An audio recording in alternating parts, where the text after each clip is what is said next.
Kaisar Kangqi adalah kaisar dinasti Qing keempat dan kaisar Tiongkok kedua dari bangsa Manchu yang memerintah tahun 1661 sampai 1722.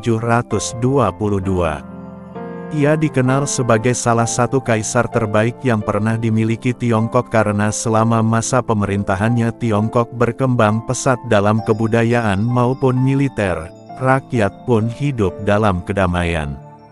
Pada masa itulah Tiongkok menjadi kekaisaran terbesar di dunia dengan wilayah terluas, populasi terbanyak, pasukannya kuat serta kekayaannya berlimpah.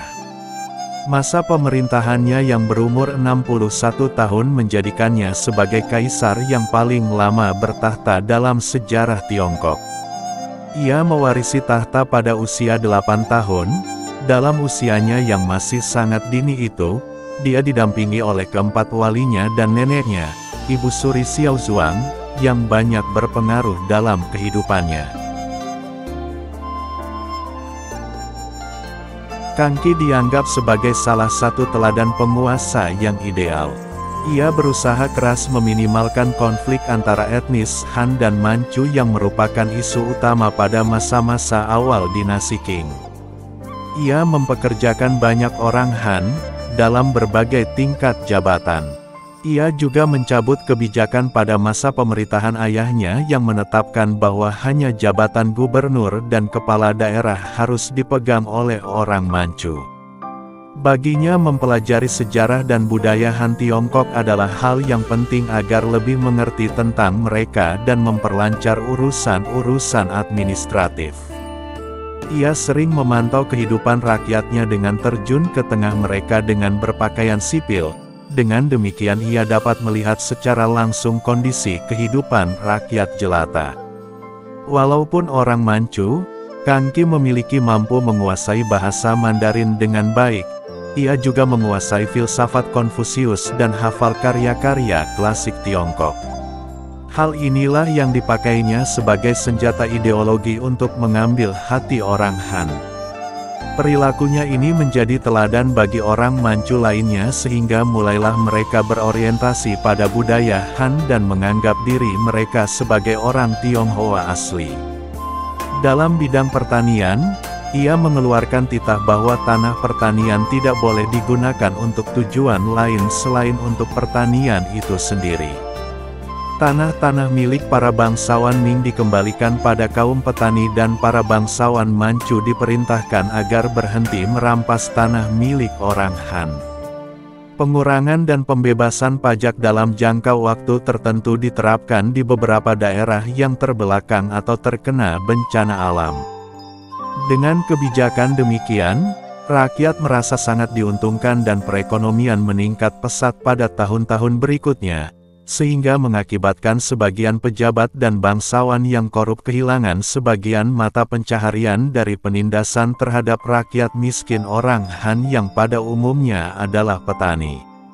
Namun titah tersebut sangat sulit dijalankan karena Kangqi sendiri sangat risau dan lelah dalam mengurus masalah intern kerajaan tentang anak-anaknya yang saling bersaing merebut kursi naga dan berkomplot dengan para pejabat dengan membentuk fraksi-fraksi sendiri. Akhirnya titah tersebut baru bisa diterapkan pada masa anaknya bertahta yaitu Kaisar Yongzheng.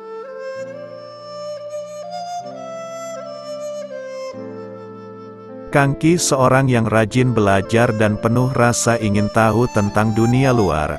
Dia mempekerjakan beberapa orang barat untuk mengajarinya ilmu pengetahuan, teknologi, filsafat dan budaya barat. Salah satunya yang terkenal adalah seorang misionaris Belgia bernama Ferdinand Verbies yang ditunjuk olehnya sebagai Kepala Deputi Biro Ilmu Matematika untuk mengatur implementasi sistem kalender modern dan merekonstruksi alat-alat astronomi. Verbies juga berjasa dalam mengembangkan senjata meriam sehingga memperkuat sistem pertahanan Tiongkok. Selain Verbies, juga ada Matteo Ripa, misionaris Italia, yang bekerja sebagai pelukis dan pemahat kerajaan. Ketika kembali ke negerinya, Ripa mendirikan lembaga studi Tiongkok pertama di daratan Eropa, Lembaga ini merupakan cikal bakal berdirinya Università degli Studi di Napoli l'Orientale atau Universitas Studi Ketimuran Napoli. Kangki juga mengumpulkan orang-orang terpelajar untuk menyunting kamus Kangki, sebuah kamus aksara Tiongkok, Hanzi terlengkap yang pernah dibuat. Ia menuliskan kata pengantar untuk kamus itu. Ia juga seorang yang tertarik dengan musik dari Barat. Ia dapat menyanyikan lagu-lagu Barat dan menjadi kaisar Tiongkok pertama yang memainkan alat musik Barat yaitu piano. Dia menyunting sebuah buku mengenai perbandingan instrumen musik Tiongkok dengan Barat yang berjudul Lu Lu Zheng Yi Pian.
Sekian video kali ini, terima kasih sudah menonton sampai selesai.